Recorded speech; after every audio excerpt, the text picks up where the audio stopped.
Chillicothe, Ohio was home to the first African-American ordained minister. We'll talk about that coming up next on Markings of History. Find a career you love with Pickaway Ross Adult Education. Skilled trades careers are in high demand with no signs of slowing down. Pickaway Ross offers career training programs with expert instructors and hands-on learning tactics to create a variety of opportunities. Visit our website for more information. I'm Mike Smith of Litter Media, along with Kevin Coleman with Intrepid Heritage Services, and we're talking in front of the First Baptist Church in Chillicothe. Kevin, what is the history of this congregation and its first pastor? Well, as you mentioned, David Nickens was the first ordained African-American minister in Ohio, and he helped start the, I believe, New Jerusalem.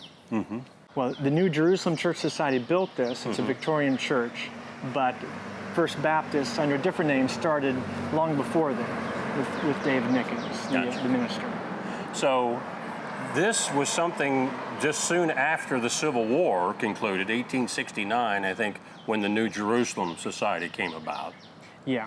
So by that time, African Americans probably felt more free, no pun intended, but to live in our community and also worship at their own church.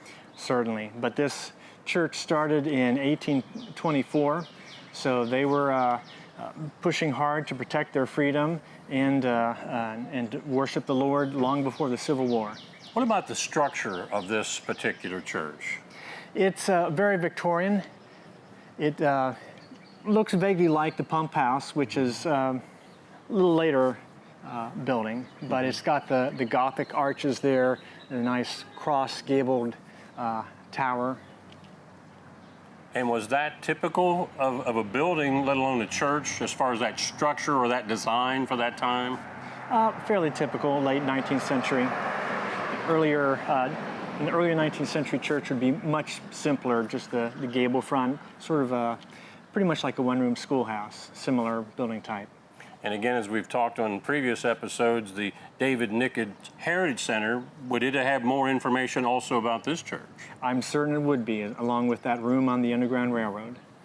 Again, talking about the First Baptist Church, another piece of markings of history in our community. For our producer, Aaron Glandon, I'm Mike Smith, along with Kevin Coleman of Intrepid Heritage Services for Markings of History on Litter Media.